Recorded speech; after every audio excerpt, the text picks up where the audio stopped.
नमस्कार दोस्तों, स्वागत है आपका आज के मुख्य समाचार में, जिसमें सबसे पहली और बड़ी खबर में आपको बताएंगे कि पीएम मोदी से लेकर मीसा भारती तक आखिरी चरण में होगा प्रमुख उम्मीदवारों की किस्मत का फैसला, मतदान शुरू। इसी के साथ दूसरी खबर में आपको बताएंगे कि पीएम मोदी के ध्यान के खिलाफ हाईकोर्ट पहुंची कांग्रेस, कहा ध्यान के जरिए मतदाताओं को लुभा रहे हैं प्रधानमंत्री। इसी के साथ खबर में आगे आपको बताएंगे कि राहुल गांधी प्रधानमंत्री के लिए मेरी पसंद, प्रियंका गांधी के चुनाव न लड़ने पर मल्लिकार्जुन खड़गे ने किया खुलासा। खबर में आगे ये भी जिक्र होगा कि कार्यकर्ताओं को बब्बर शेर बताया, कहा पीएम ने मुझसे डिबेट नहीं की, अब मौन व्रत पर गए। राहुल गांधी बोले इंडिया ब्लॉक की सरकार बनने जा रही है। इसके साथ खबर में आगे ये भी जिक्र होगा कि फलौदी सट्टा बाजार से भी बीजेपी को लगा है बड़ा झटका, कांग्रेस के लिए आई अच्छी खबर। जी हाँ दोस्तों, इसी प्रकार की तमाम बड़ी खबरें आपके लिए लेके आए हैं। लेकिन उससे पहले अगर आपको भी ऐसा लगता है कि 2024 के इस लोकसभा चुनाव में बीजेपी को लगने जा रहा है बड़ा झटका, तो वीडियो कीजिए लाइक और चैनल को सब्सक्राइब करके बेल आइकन दबाकर कमेंट में लिखिए जय हिंद। जी हाँ दोस्तों, आपको बता दें कि अब आखिरी चरण का चुनाव शुरू हो चुका है और इसी के साथ जब इसके नतीजे ईवीएम में कैद हो जाएंगे, उसके बाद तमाम एग्जिट पोल भी आने शुरू हो जाएंगे, जो कहीं ना कहीं ये स्पष्ट करने की दिशा की ओर होंगे कि 4 जून को नतीजे क्या होने वाले हैं। और पूरी देश नहीं पूरे दुनिया की निगाहें इस वक्त आज आने वाले एग्जिट पोल पर हैं। उससे पहले आपको बता दें कि पीएम मोदी से लेकर मीसा भारती तक आखिरी चरण में ये कई बड़े नाम हैं जिनकी किस्मत का फैसला हो रहा है। जी हाँ दोस्तों, आपको बता दें लोकसभा चुनाव 2024 का 7वां और अंतिम चरण शुरू हो चुका है और अब कुछ ही समय बाद यहां पर आपको बता दें कि एग्जिट पोल भी हमारे सामने होंगे। 7वें चरण के मतदान के दौरान 8 राज्यों और केंद्र शासित प्रदेशों में फैले 57 लोकसभा क्षेत्रों के मतदाता अपने अधिकार का प्रयोग कर रहे हैं। मतदान उत्तर प्रदेश, बिहार, हिमाचल प्रदेश, पंजाब, उड़ीसा, पश्चिम बंगाल, झारखंड और चंडीगढ़ में हो रहा है और इन 57 लोकसभा क्षेत्रों से 904 उम्मीदवार मैदान में हैं। पंजाब से 328 और उत्तर प्रदेश से 114 उम्मीदवार क्रमशः 13-13 सीटों के लिए मैदान में हैं और बिहार की 8 सीटों पर 134 उम्मीदवार, उड़ीसा की 6 सीटों पर 66 उम्मीदवार, झारखंड की 3 सीटों पर 52 उम्मीदवार, हिमाचल प्रदेश की 4 सीटों पर 37 उम्मीदवार और चंडीगढ़ की 1 सीट पर 19 उम्मीदवार चुनाव लड़ रहे हैं। दोस्तों, वाराणसी 2014 से प्रधानमंत्री मोदी का निर्वाचन क्षेत्र रहा है और कांग्रेस पार्टी ने तीसरी बार वाराणसी से अजय राय को मैदान में उतारा है और राय पहले भाजपा का हिस्सा थे, लेकिन 2007 में उन्होंने छोड़ दिया और उन्होंने 2012 में कांग्रेस के साथ अपनी यात्रा शुरू की थी, जब उन्होंने पिंडरा से चुनाव लड़ा और एक भाजपा उम्मीदवार को हरा भी दिया। इसके बाद पार्टी ने उन्हें पीएम नरेंद्र मोदी के खिलाफ वाराणसी से मैदान में उतारा है।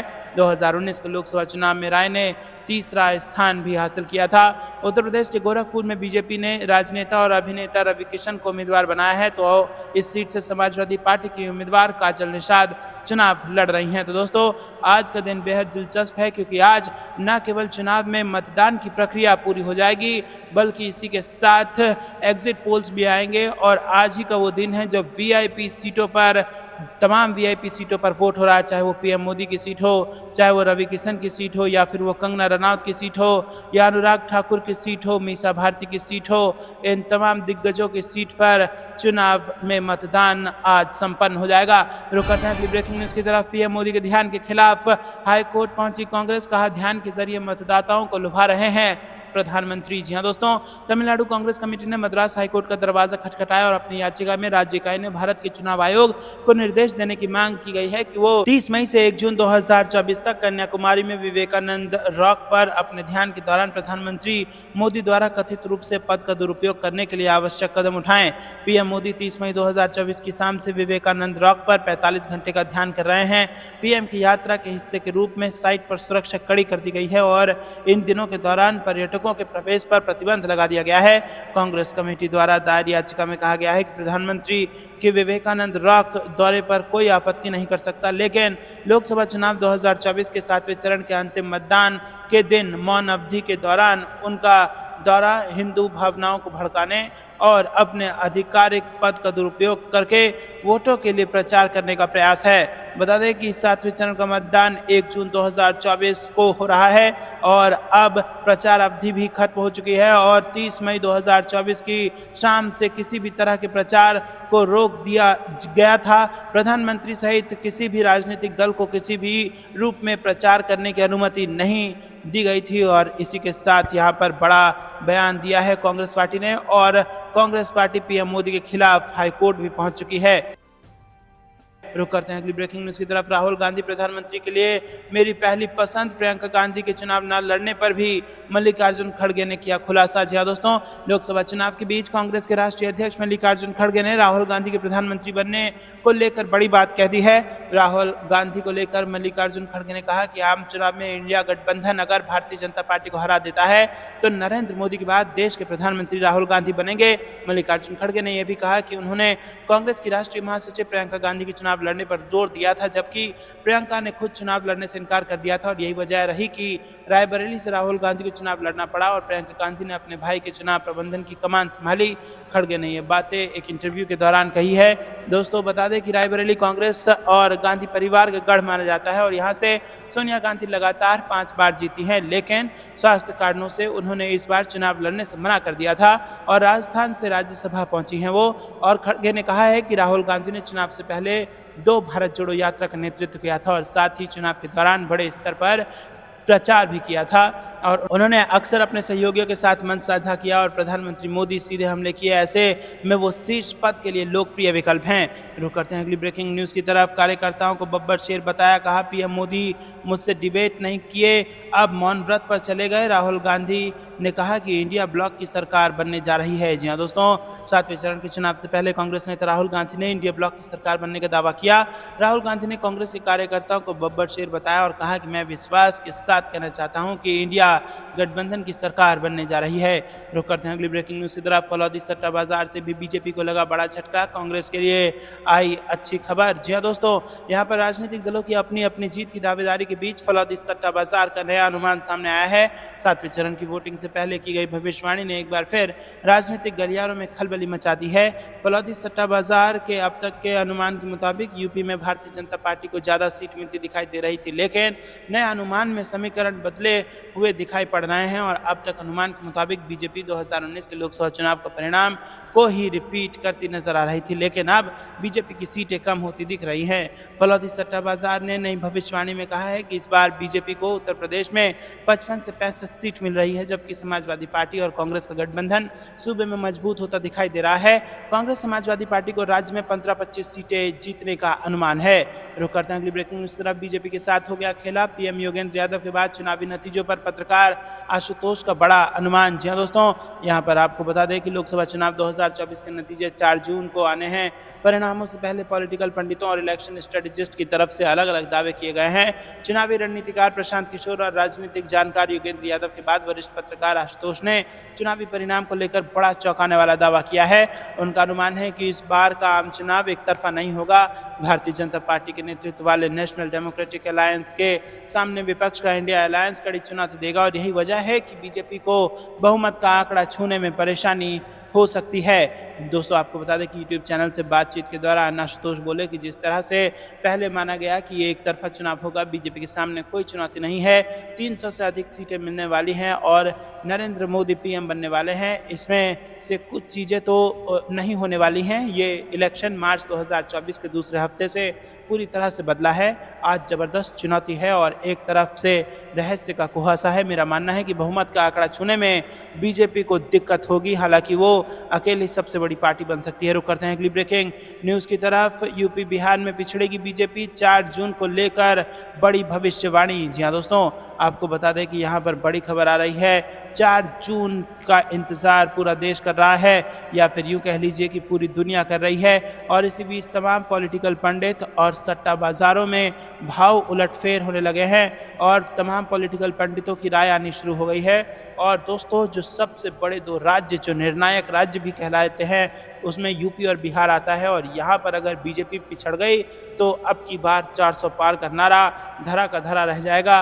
और 4 जून को क्या होगा, अगर यूपी और बिहार में भाजपा को नुकसान होता है तो वही होगा जो मंजूर खुदा होगा। जी हाँ दोस्तों, यूपी बिहार में अगर बीजेपी पिछड़ गई और जिस प्रकार की भविष्यवाणी कई सारे पॉलिटिकल पंडित और सट्टा बाजार के आंकड़े भी कर रहे हैं, तो कहीं ना कहीं ये बीजेपी के लिए मुसीबत का यहाँ पर सबब बन सकता है। आपको क्या कुछ लगता है कमेंट में जरूर बताइए। वीडियो को लाइक नहीं किया तो लाइक जरूर जरूर कीजिएगा। रुक करते हैं अगली ब्रेकिंग न्यूज की तरफ। पूर्व पीएम मनमोहन सिंह ने पंजाब के मतदाताओं के लिए लिखी चिट्ठी, कहा देश को बचाने का है ये अंतिम मौका। जी हाँ दोस्तों, आपको बता दें कि पंजाब और हिमाचल के साथ ही उत्तर प्रदेश, बिहार, पश्चिम बंगाल और उड़ीसा में वोटिंग जारी है और ये लोकसभा 2024 के अंतिम चरण का चुनाव है, जिसके कारण सभी का पूरा फोकस इन्हीं राज्यों पर है। और इसी के चलते पूर्व प्रधानमंत्री और कांग्रेस के वयोवृद्ध नेता मनमोहन सिंह ने पंजाब के मतदाताओं के लिए एक भावपूर्ण चिट्ठी भी लिखी है। जानकारी के अनुसार पूर्व प्रधानमंत्री ने पंजाब के मतदाताओं से दावा किया है कि सिर्फ कांग्रेस ही देश को विकासशील भविष्य दे सकती है। उन्होंने लोकतंत्र और संविधान की रक्षा की भी बात कही है और उनका विपक्ष पर निशाना साधते हुए कहा कि सशस्त्र बलों पर अग्निवीर योजना थोपना सही नहीं है और इससे उनका नकली राष्ट्रवाद दिखाई देता है। उन्होंने आगे निशाना साधते हुए कहा कि मोदी द्वारा नफरत भरे भाषण बोले जा रहे हैं और वह पहले प्रधानमंत्री हैं जिन्होंने सार्वजनिक संवाद की गरिमा कम करके प्रधानमंत्री के पद की गरिमा को ठेस पहुंचाया है। उन्होंने आगे कहा कि पहले कभी किसी प्रधानमंत्री द्वारा किसी भी वर्ग या विपक्ष को लेकर असभ्य शब्दों का प्रयोग नहीं किया गया था और उन्होंने कभी किसी समुदाय को अलग करने की कोशिश नहीं की।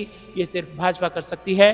मनमोहन सिंह ने कहा कि अमानवीकरण की कथा अब चरम पर पहुंच चुकी है और अब यह कर्तव्य है कि देश को विभाजनकारियों से बचाया जाए। रुक करते हैं अगली ब्रेकिंग न्यूज की तरफ। अखिलेश यादव की कार्यकर्ताओं से अपील, मतदान के बाद भी सतर्क रहें, भाजपाइयों के बहकावे में ना आए। जी हाँ दोस्तों, सपा अध्यक्ष अखिलेश यादव ने पार्टी कार्यकर्ताओं को सावधान रहने और मतगणना खत्म हो जाने तक सतर्क रहने का निर्देश दिया है। उन्होंने कहा है कि भाजपाइयों के बहकावे में ना आए और सतर्क रहें। उन्होंने सोशल मीडिया साइट एक्स पर लिखा कि प्रिय कार्यकर्ताओं, पदाधिकारियों और प्रत्याशियों, मैं आज आपसे एक बेहद ज़रूरी अपील कर रहा हूं।